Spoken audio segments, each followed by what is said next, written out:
네, 지금 이 시간에는 우리 하나님의 말씀을 함께 보시겠습니다.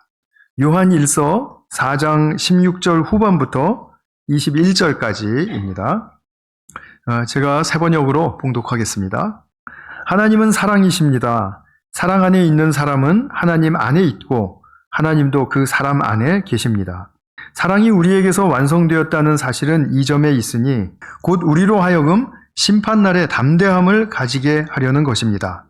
우리가 이렇게 담대해지는 것은 그리스도께서 사신 대로 또한 우리도 이 세상에서 그렇게 살기 때문입니다. 사랑에는 두려움이 없습니다. 완전한 사랑은 두려움을 내쫓습니다. 두려움은 징벌과 관련이 있습니다. 두려워하는 사람은 아직 사랑을 완성하지 못한 사람입니다. 우리가 사랑하는 것은 하나님이 우리를 먼저 사랑하셨기 때문입니다. 누가 하나님을 사랑한다고 하면서 자기 형제자매를 미워하면 그는 거짓말쟁이입니다. 보이는 자기 형제자매를 사랑하지 않는 사람이 보이지 않는 하나님을 사랑할 수 없습니다. 하나님을 사랑하는 사람은 자기 형제자매도 사랑해야 합니다. 우리는 이 계명을 주님에게서 받았습니다. 아멘. 제가 말씀을 위해서 잠깐 기도하겠습니다.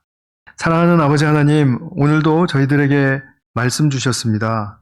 이 말씀 속에서 우리들의 삶이 보이게 하시고 또 하나님의 사랑이 보이게 하시고 또 그 사랑을 적대하는 또 나쁜 세력들도 볼 수 있도록 우리의 눈을 열어주셔서 우리가 과연 어떠한 자세와 또 어떠한 믿음으로 나가야 할 것인지를 잘 분별해내는 그리고 또 그것을 결단하는 그런 축복의 시간이 되게 하여 주시옵소서.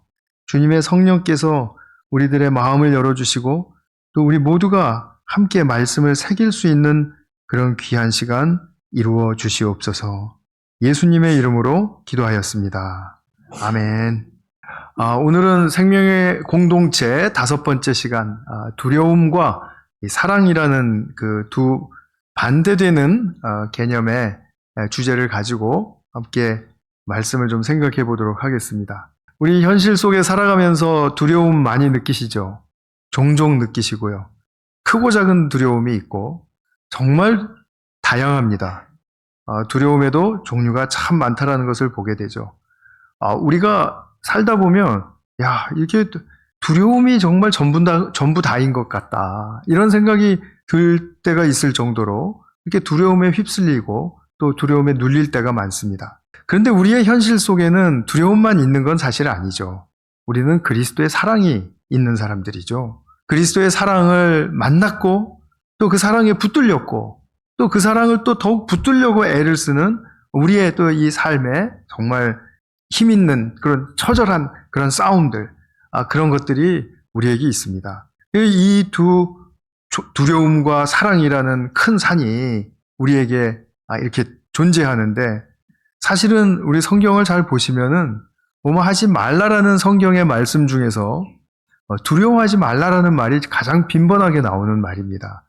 그만큼 우리가 이제 두려움을 잘 대처해야 되겠다라는 그런 의미가 되겠죠. 오늘 본문이 담긴 이제 요한 1서를 보면 이 편지를 받은 요한 공동체가 이제 복음을 믿고 신앙을 가져서 생겨난 교회인데 그런데 어떤 부정적인 측면에서 하나님에 대한 두려움이 생긴 겁니다. 말하자면은 하나님께는 경외심을 우리가 가져야 한다고 배우고 또 그러려고 노력을 하죠. 경외심이라는 것은 하나님을 사랑하고 또 하나님 앞에 그 어떤 긍정적인 측면에서의 떨림, 정말 어떤 너무 좋아하는 것 앞에 서면은 우리가 떨리잖아요. 이제 그런 어떤 감정을 이야기하는데 그런 것이 아니라 하나님에 대한 부정적인 두려움, 무서워하는 두려움, 멀리 했으면 좋겠다. 내 삶에 그냥 없을 수는 없는 분이지만, 있으시면 조금 부담스럽다. 이런 두려움. 이제 이런 두려움이 이제 있었던 것 같아요. 그런 사람들이 있었던 것은 이런 두려움을 조장하는 사람들이 있었기 때문이죠. 말하자면 거짓 교사들이 침입을 한 것입니다. 그래서 그리스도를 통해서 사랑과 정죄 없는 하나님의 용서의 그 놀라운 성품을 가지신 하나님을 이렇게 중심에 두기보다는 규정과 형벌, 이런 것을 주시는 분으로 부각이 되니까 믿기 전의 상태로 되돌아가는 것과 같은 그런 안타까운 현실이 일어났던 것입니다. 이런 하나님에 대한 왜곡된 인식, 그리고 또 복음의 방식이 아닌 율법주의적인 방식, 이런 것으로 인해서 두려움이 개인적으로나 우리 공동체적으로 지배하게 되면 그럼 참된 공동체를 이룰 수가 없습니다. 그것은 뭐 저의 주장이 아니고 신약 성경 저자들의 주장입니다. 요한이 그랬고요. 그래서 요한은 자기 공동체를 그리스도께서 가르치신 복음으로 재무장시키기 위해서 이제 이 편지를 쓴 것이거든요. 이 편지를 쓰면서 가장 바랬던 것은 하나님에 대한 이상한 두려운 그런 이미지를 우리 좀 없애자. 그런데 우리가 말로만 없애자고 해서 그게 없어지는 것이 아니고 우리가 하나님의 크신 사랑을 경험할 때 그 두려움이 내어 쫓겨나간다. 라는 그런 측면, 그런 아주 그 진리의 사건에서도 정말 하이라이트에 해당하는 그런 측면을 우리에게 결정적으로 보여주면서 말해주면서 이 두려움과 잘 싸우고 대처해 나가기를 지금 소망하고 있는 것이죠. 그래서 오늘 두려움에 대한 이야기를 먼저 좀 시작을 해보겠습니다. 성경에 사람의 두려운 상태가 제일 처음으로 나온 곳이 어디죠? 창세기? 물론 창세기라고 말하면 그게 정답이 됩니다. 근데 너무 폭이 넓잖아요? 어디죠? 3장이죠, 3장. 아담이 선악을 알게 하는 나무의 열매를 따먹은 후에 자기가 기대하지도 않았던, 예측할 수도 없었던 두려움이 쑥 들어와버린 겁니다. 두려움이 일어났습니다. 자기 내면에서. 그런데 그 두려워하는 아담을 이제 보시려고 하나님께서 아담을 찾으시죠. 그러면서 아담을 부르십니다. 네가 어디 있느냐? 창세기 3장 9절의 말씀입니다. 그랬더니 아담이 이렇게 대답을 합니다. 그 바로 3장 10절에서 하나님께서 동산을 거니시는 소리를 들었습니다. 하나님이 나를 보시러 오신 것 제가 압니다. 이런 뜻이죠. 그런데 저는 벗은 몸인 것이 두려워서 숨었습니다. 그래서 저는 하나님께 가까이 갈 수가 없고요. 저는 하나님을 떠난 상태예요. 라고 이렇게 이야기를 하는 것입니다. 그런데 그 핑계가 벗은 몸이기 때문이라는 거예요. 벗은 몸. 왜 두려웠을까요? 우리가 부모님 말씀을 안 듣고 부모님 얼굴을 이렇게 뵈면 부모님이 굉장히 자상해 보이시고 친절해 보이십니까? 아니면은 두렵고 무서워 보입니까? 하나님 말씀을 안 들었으니까 지금 하나님이 두려워진 겁니다. 더군다나 하나님을 대적하는 뱀의 말을 들었으니까 이건 뭐 하나님 뵙기가 너무 힘들어진 거죠. 그런데 이런 두려움 외에 또 다른 측면의 두려움이 있습니다. 그 측면은 이것과 이 사건과 당연히 깊이 연관된 것인데, 근데 이것이죠. 지금까지는, 그러니까 그 열매를 따먹기 전까지는 하나님이 늘 함께 계시니까 그분의 임재가 그토록 의지가 되고 소중한 것인지를 모르고 지냈던 거죠. 그런데 자기의 그 잘못으로 말미암아 주의 임재를 떠나버렸어요. 주님과 지금 분리가 되어 있는 상태입니다.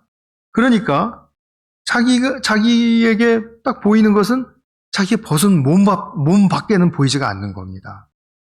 자기 알량한 그 몸, 그것밖에는 자기가 의지할 데가 없는 겁니다. 자기가 진정으로 의지하고 살아야 할 하나님이 없어지니까 이제는 나를 의지하고 살아야 되는 그런 측면에 엄청 두려움이 생겼겠죠. 우리 공동체에도 보면 이제 고등학교 때까지 집에서 이제 엄마 아빠와 잘 지내다가 이제 대학에 여기 오기 위해서 혼자 떨어져 온 사람들이 있죠. 그런 사람들이 물론 자유다 하고 좋아하는 면도 없잖아 있었겠습니다만 혼자 살 것을 생각하면 두렵기도 하지 않습니까? 그런 거죠. 그런 자기 혼자 살아야 한다. 그런데 뭔가 중요한 걸 잃어버린 거예요. 하나님이란 존재를. 그러니까 내 속에 낭패감 같은 것도 느껴지고 자기 마음속이 막 휑해진 거를 느끼는 겁니다. 중심에 뭐가 쑥 빠져나간 것 같은 그런 허전함과 그런 두려움을 느낀 겁니다. 이제 우리가 치매도 여러 종류가 있지만 치매를 걸려서 이제 자꾸 잊어버리는 그런 이제 증상이 나타나게 되면, 그럼 우리가 보통 일반적으로 잊어버리는 것과 좀 다르다고 해요. 근데 옆에서는 자꾸, 아이, 다 그래. 다 잊어버려. 그러는데, 제가 한 영화를 보면서 치매 환자의 한 그 절규하는 소리를 들은 것이 자꾸 기억이 나는데요. 그 사람이, 물론 뭐 미국 영화니까 D로 시작하는 원어를 쓰더니 내 머릿속에서 뭔가가 왕창 빠져나가는 느낌이라는 말이야. 이렇게 이야기를 해요. 당신은 모르지. 난 지금 그걸 느끼고 있단 말이야. 뭐가 쑥 빠져나갔다고. 그래서 내가 기억을 할 수가 없다고. 이렇게 이야기를 하는 거예요. 우리가 하나님을 계속 의지하고 살던 아담이 하나님이 쑥 빠져나가셔 버렸으니까. 그건 자기가 떠났으니까 그렇게 된 거죠. 그러니까 중심에서 자기가 뭔가 잃어버린 것 같은 그런 허전함과 그런 압도되는 공허감이 정말 너무나도 싫고 두려웠던 것일 겁니다. 근데 하나님 말씀을 안 들어서 우리가 이제 하나님께 두려움을 느끼게 됐다라고 이제 앞서 말씀을 드렸는데, 이것은 우리 삶 속에서 빈번하게 일어나는 일입니다. 우리가 법치 사회에서 살면서 법을 어기면 어떻습니까? 두려워지죠. 이게 아처로우드 45마일이거든요. 근데 갑자기 보니까 65마일로 달리고 있는 거예요. 그러면은 덜컥 하죠. 그렇게 되지 않은 분 있습니까? 내가 왜 이러지? 걸리는 거 아니야? 그런데 이 정도 경범죄 가지고도 그런데 중죄를 저질렀다라고 생각을 해보십시오. 명백한 잘못을 저질렀어요. 그러면 법도 두렵고 법 집행하는 사람도 두려운 법입니다. 그렇죠? 그런데 정말 너무나도 두려움 가운데 있었는데 그 잘못을 용서받았어요. 낚시 가시는 분들 조심하시기 바랍니다. 이 생선 한 마리 잘못 잡으면요, 1,000불, 2,000불대로 벌금을 두들겨 맞는데 그 마리수에 해당합니다. 그러니까 뭐 몇천 불이 이렇게 벌금 맞을 수 있습니다. 근데 모르고 했죠. 근데 그게 법이 그랬다는 거 알고 내가 잘못했구나. 큰일 났구나. 몇천 불 물게 생겼구나. 그러면 얼마나 두려움이 생기겠습니까? 우리 교회 모 집사님께서, 제가 이쪽에 앉아 계시는 분이라고 말씀은 안 드리겠지만, 네, 그렇게 경험을 하시고서는 그 경험담을 얘기하실 때 제가 엄청 공감했습니다. 왜냐하면 저도 이제 호주에서 그런 일이 있을 뻔 했거든요. 근데 어쨌든 간에 너무 이야기가 빠져나가면 안 되니까, 어쨌든 그런 두려움. 근데 법을 집행하는 또 속에서도 그 잘못을, 자, 이번엔 용서해 줄 수 있다. 그러면 얼마나 편해져요. 그죠? 법도 두렵지 않고 법을 집행하는 사람도 두렵지 않죠. 내가 공적으로 딱 용서를 받은 거라면요. 자, 그렇다면 두려웠던 감정은 기억 속에 남겠지만 법이 주려고 했던 형벌에서는 완전히 벗어날 수 있지 않습니까? 형벌에서 자유케 하는 바로 이 용서가 얼마나 우리에게 중요한 것입니까? 근데 이 과정을 아담과 하나님 사이에서 우리가 그대로 보는 것입니다. 무엇이냐 하면, 하나님은 이제 열매를 따먹고 두려워하는 아담을 부르셨어요. 기어코 하나님 앞에 세우셨습니다. 그리고 자기가 행한 일에 대해서 되돌아보게 하시면서 하나님과 대화를 끝까지 거쳐가게 하세요. 하나님이 됐다라고 할 때까지 대화를 이제 거쳐가는 것입니다. 그러니까 아담은 자기 입장에서 자기가 두려움을 갖기까지의 과정을 잘 기억해서 복귀하는 거죠. 그렇게 하고. 그런데 이제 그 속에 거짓말도 있고 막 핑계도 있고 그런 것을 우리가 다 보고 있지만, 어쨌든 하나님이 그것을 거쳐가게 하시면서 선악을 알게 하는 나무의 열매를 먹은 결과가 어떤 것인지 아느냐. 이건 하나님과 인간과의 관계 속에서 큰 지금 오류를 남긴 것이다. 그런데 이 결과에 대해서는 너에게 책임을 묻지 않고 내 아내 하와의 후손, 훗날에 있을 하와의 후손이 이것을 잘 대처해주고 처리해줄 것이다. 그래서 3장 15절, 창세기 3장 15절은 이제 훗날 오셔서 아담이 실패한 이 부분을 회복시켜 주실 그리스도를 예언하는 그런 최초의 그리스도의 예언 구절로서 등장하게 됩니다.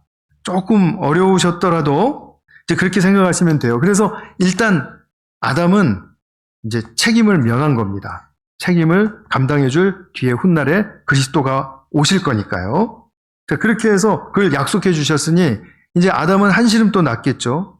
그런데 더 나아가서 하나님께서는 아담이 벗은 몸이어서 얻은 두려움이 있었죠. 자기 말로 그 두려움을 무시하지 않으세요. 가죽옷을 지어서 입혀주시는 겁니다.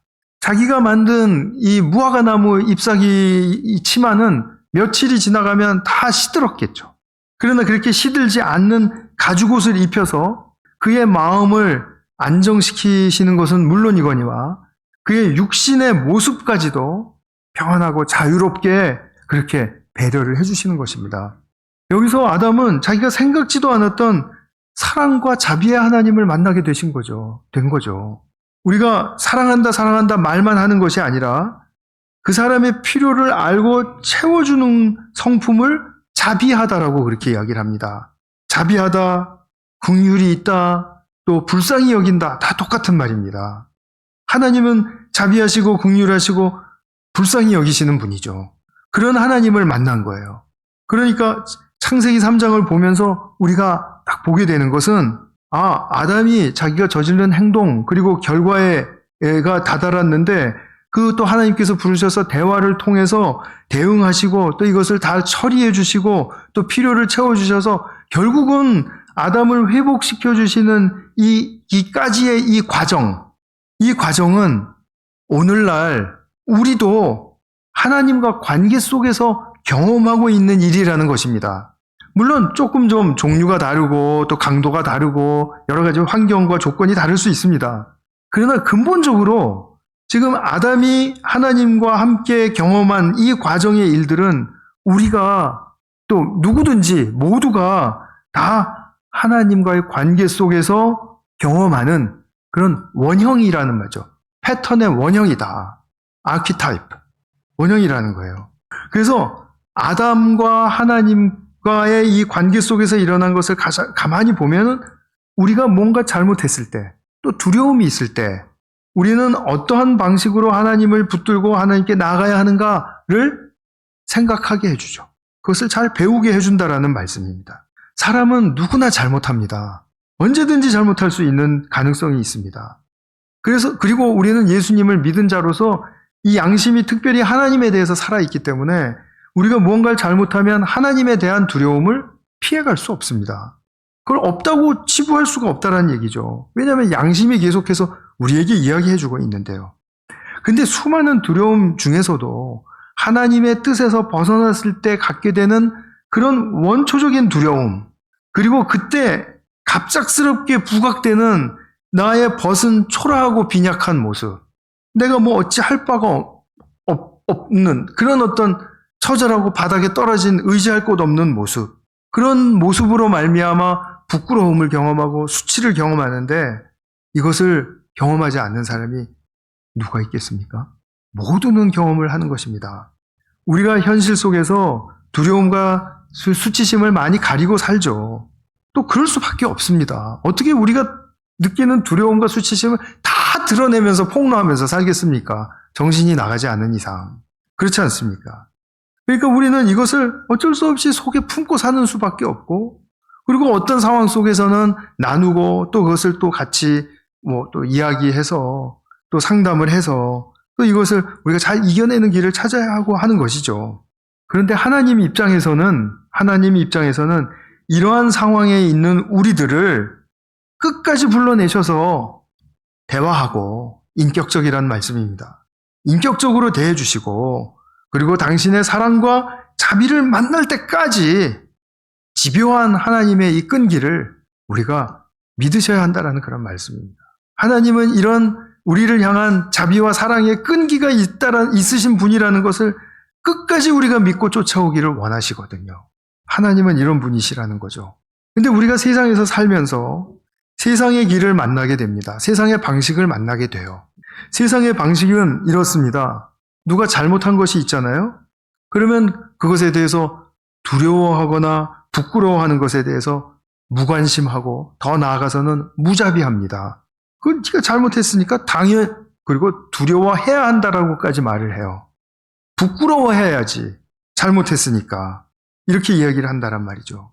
지적하고 정죄하는 것을 당연하게 여깁니다. 그러니까 무슨 사건이 일어났을 때 뉴스에 나오면 여러분 그 악플 달리는 거 보세요. 그냥 달리는 게 아닙니다. 자기는 이 사건에 대해서 지적하고 정죄해도 옳다라는 그런 정당성이 자기에게 있기 때문에 그렇게 그 짓을 하는 거예요. 그러니까 그렇게 하는 사람들은 자기가 너무나 옳은 거죠. 그러나 그것이 얼마나 우리에게 병폐를 가져다 주는 세상 방식인 것을 알지 못한다라는 것입니다. 그리스도의 길을 만나기 전까지는 알지 못합니다. 세상은 철저하게 도덕적으로는 이 정도 기준은 있어야 된다. 그리고 세상을 살아가면 사회인으로 살아갈 때 이 정도 업적의 기준은 만족시켜야 된다 하고 우리에게 요구해요. 이것이 우리에게는 진리처럼 다가와 있는 것입니다. 그래서 그에 못 미치면 도덕적으로 뭐 조금 잘못하거나 아니면 내가 업적의 어떤 기준에 이르지 못한다고 하면은 그러면 우리는 배우고 용기를 얻어야 할 학교에서조차도 두려움과 수치심 때문에 참 너무나도 힘들고 그리고 곤고한 삶을 살아가야 되는 거죠. 그리고 뭐 가르치는 교수님이나 뭐 누구든지 어른들은 창피한 줄을 알아야지 하는 것이 바로 우리의 통념이라는 것입니다.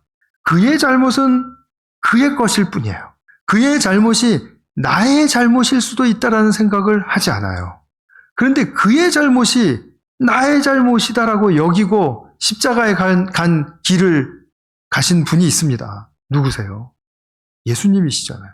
예수님은 당신이 잘못한 것이 하나도 없는데도 우리의 잘못을 자신의 잘못으로 여기시고 그것을 짊어지셨습니다. 그리고 우리가 가지 않은 그 십자가의 형벌의 길을 가셨습니다.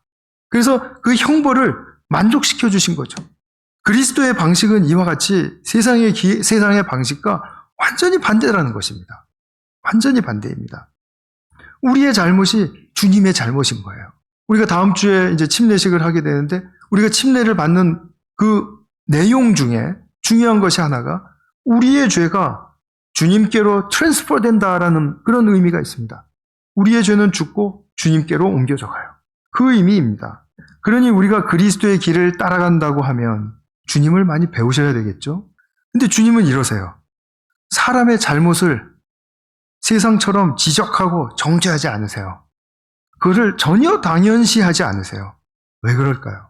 왜 잘못한 것을 아시면서도 그것을 정죄하시지 않고 지적하시지 않을까요?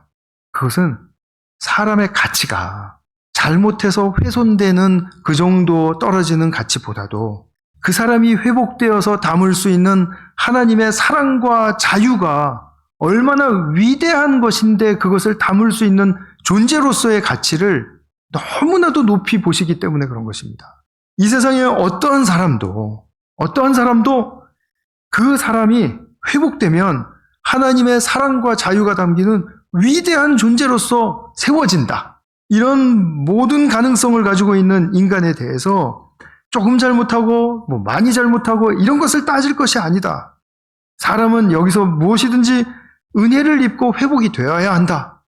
그렇기 때문에 그 회복되는 그 존재는 얼마나 소중한 것인가, 얼마나 가치 있는 것인가, 그 존재의 가치를 보신다라는 말씀입니다. 내가 이 세상에서 어떠한 업적을 이루었다 할지라도, 어떠한 훌륭한 일을 했다 할지라도 이 예수님이 우리에게 보시는 존재의 가치보다 더 앞설 수는 없습니다. 그렇다고 해서 제가 세상에서 잘 해낸 것들 깡그리 무시하고 무가치하다라는 말씀 전혀 아닙니다. 김연아 선수가 피겨에서 세계 정상에 올랐을 때 우리 다 너무나 좋아하고 축하하고 그리고 기뻐했죠. 이번 올림픽에서도 보면 큰 활약을 해서 나라의 이름을 빛낸 선수들, 메달리스트의 평균 연령이 몇 살인지 아십니까? 이거 저만 알고 있는 고급 정보인가요? 24살입니다. 24살. 젊은이들이여 그대들의 이름은 MG. MG는 위대합니다. 그런 선수들이 정말 이렇게 열심히 해서 재능도 있지만 노력을 해서 그래서 뭔가 자기의 삶 속에서 이루어낸 것이지만 그것이 나라의 이름으로 했을 때 우리 온 나라가 즐거워하고 기뻐하는 그런 공로가 아무것도 아니라는 말씀은 전혀 아닙니다. 그러나 우리가 훨씬 본질적이고 중요한 것을 잊어서는 안 되고 그것보다 더 앞서고 그것보다 더 높은 가치를 우리는 추구하는 인간의 본연의 임무가 있다. 본분이 있다. 라는 것을 기억하자라는 말씀이에요.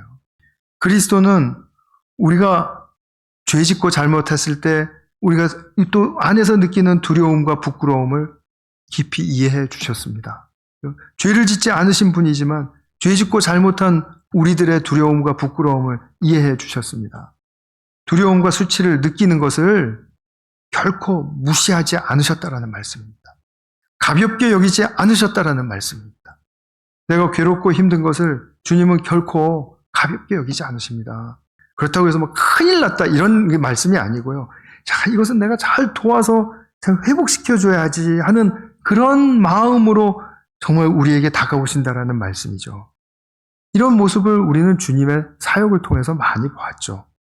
지난주에 잠깐 말씀드렸던 것처럼 사회에서 낙오된 죄인들, 세리들, 창녀들 찾아가셔서 그들과 함께 먹고 마시고 즐거워하시고 그러면서 하나님의 사랑을 소개하시고 또 하나님의 사랑과 긍휼을 또 주님이 대신해서 또 베풀어 주시고 하니까 그 사람들이 잘못했고 잘못 살았고 했던 거 지적하시는 것 없이도 그 사람들은 하나님 나라에 쑥 들어갈 수 있는 그런 놀라운 은혜를 입은 자들이 되었지 않습니까? 오히려 율법학자들, 바리새인들보다도 하나님 나라에 더 가까운 자들이 되지 않았습니까? 인간의 가치가 이렇게 살아날 수 있다는 거죠. 저는 그 중에서도 가늠한 여인에 대한 예수님의 이 태도를 보면은 너무나 이것이 참으로 마음에 많은 감동을 줍니다. 요한복음 8장에 보면 가늠하다가 걸려서 이렇게 사람들이 끌고 왔지 않습니까? 그 양손에 돌멩이를 들고 그리고 이제 법대로 죽여야 한다고 법대로 정죄받아야 한다고 그렇게 했죠. 근데 예수님 참 당신의 그 신비로운 어떤 방법이 있으셨는지 모르겠습니다만 그 사람들을 잠잠하게 가만히 있게 하시더니 결국은 예수님의 한마디 죄 없는 사람이 이 여자를 치시오 말씀하시니까 노인들로부터 시작해서 모든 사람들이 들었던 돌멩이들을 그 자리에 내려놓고 그리고 떠나더라는 겁니다. 그들이 그 여인을 정죄하지 않더라는 겁니다. 그러니까 예수님께서 그 모습을 다 보시고 난 후에 그 여인에게 이렇게 말씀을 하세요. 나도 너를 정죄하지 않는다. 나도. 자, 너를 정죄한 사람들이 있었어? 자, 없었지? 그 사람들 다 떠났지? 너를 정죄하지 않은 거야. 그 사람들처럼 나도 이렇게 말씀을 하세요. 자기를 앞세우시지 않고 사람이 정죄하지 않을 수 있는 이 모습을 그대로 그 장면을 통해서 보여주신 겁니다. 그 누가 잘못을 했다 하더라도 우리는 이러한 긍휼을 베풀 수 있는 사람들이라는 것을 예수님이 그 분기탱천했던 사람들을 잘 다스리셔서 보살펴 주시고 그들을 정죄하지 않는 사람으로 변화시켜 주셨다는 거죠. 분기탱천한 그 사람들 심정도 이해를 하셨겠죠. 그러니까 그렇게 야단치지 않고 그들을 돌멩이 놓고 떠나게 하셨겠죠. 무엇보다도 가늠한 여인의 그 무서워하고 떨리고 그리고 정말 수치스러운 그런 그 현실을 주님께서는 너무나도 깊이 헤아려 주신 것이죠. 근데 이렇게 예수님께서 사람에 대해서 베푸신 이 사랑과 긍휼 이런 것이 또한 예수님과 아버지 하나님과의 관계 속에서도 체험되었습니다. 그것을 한번 좀 또 잘 우리가 장면을 떠오르면서 살펴보실 수 있으면 좋겠습니다. 예수님의 십자가의 고통은 얼마나 두렵고 괴로운 것이었습니까? 굉장히 무겁고 힘든 것이었죠. 그래서 예수님께서 마태복음 26장 38절에 보면 겟세마네 동산에서 이제 기도하실 때 제자들에게 이렇게 표현을 하세요. 자신의 심정을.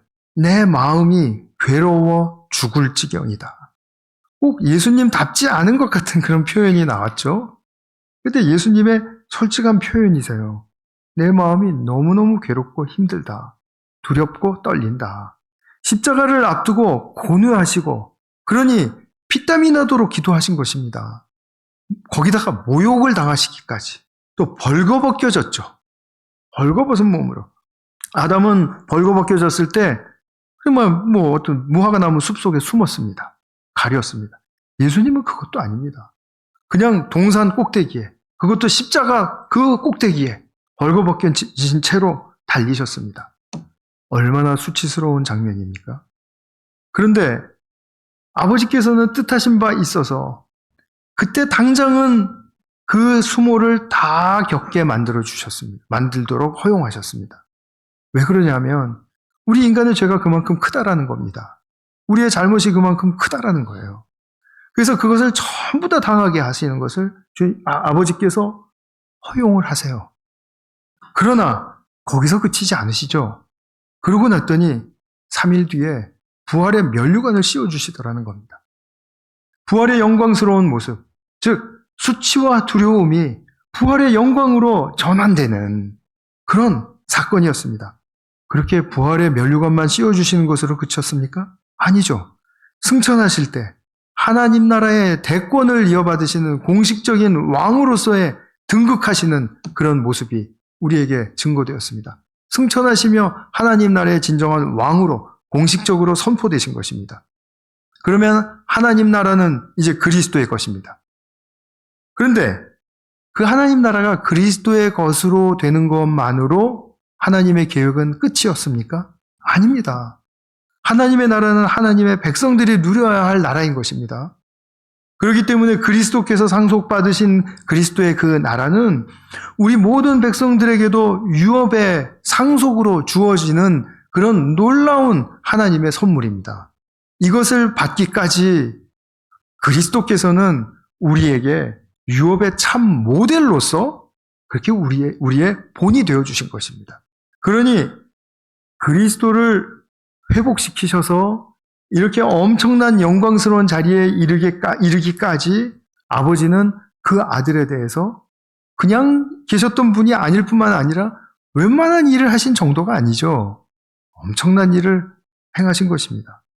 그런데 요한 공동체에는 거짓 교사들이 침입해서 하나님께서 아들 예수님에게 행하시고 예수님께서 죄인들에게 행하신 이 자비와 사랑에 완전히 반대되는 이 사랑과 긍휼은 찾아볼 수가 없는 그런 방식으로 하나님을 소개했다라는 겁니다. 예수를 믿고 났어도 율법을 또 지켜야지. 이런 식인 거죠. 안 그러면 하나님이 화내셔. 하나님이 혼내셔. 하나님은 얼마나 무서운 분인 줄 알지? 하나님이 그 능력을 가지고 야단치면은 우리는 어떻게 될 건지 알지? 이런 식으로 협박을 하면서 하나님의 자비와 사랑에 완벽한 브레이크를 걸어버린 겁니다. 그러니까 그것을 들은 사람들이 설득이 되는 거예요. 왜냐하면 이 사람들은 너무 실력이 좋거든요. 세상의 방식을 지금 주장하는데 거기다가 종교적인 색깔을 살짝 입혀가지고 종교적인 경건한 모습으로 보이게 해서 그 사람들에게 그렇게 가르치고 주장을 하니까 사람들이 자꾸 마음이 뒤숭숭해지는 거죠. 이거 우리가 들은 복음과는 좀 다른 건데 정말 저 말도 또 일리가 있네? 이렇게 된 거죠. 그러니까 결국은 이 공동체가 하나님이라는 존재가 아들을 보내시는 사랑의 하나님, 그리고 또 그 이후로도 무엇이든지 사랑으로 우리를 채우시고 풍성케 하시는 하나님이라는 그 정말 너무나도 지극한 진리를 버리게 하고 하나님은 징계하고 잘못하면 형벌을 주시는 하나님이다. 이렇게 오해하게 만들어버렸다는 겁니다. 이런 하나님이 만약에 우리 공동체를 지배하신다면 우리는 진정으로 사랑하고 자유하는 공동체가 될 수 없습니다. 우리가 아는 하나님이 어떤 하나님이시길래 우리는 진정한 공동체를 이룰 수가 있습니까? 지금 아버지가 그리스도께 행하신 그 모습의 사랑의 아버지, 또 그리스도가 우리에게 행하셨던 그 모습대로의 그리스도의 사랑, 그것이야말로 우리를 참 공동체를 이루게 만들어 주는 것입니다. 우리는 지금 예배를 드린다고 이렇게 모였고 또 이제 예배가 끝나면 교제하죠. 그럴 때 우리는 세상에서 요구하는 생산적인 일 하나도 하지 않습니다. 그렇죠? 죄책감 느끼시죠? 이런 말씀을 드리니까. 이런 식으로 이제 나가는 거예요. 거짓 교사들은. 그런데 우리는 무엇입니까?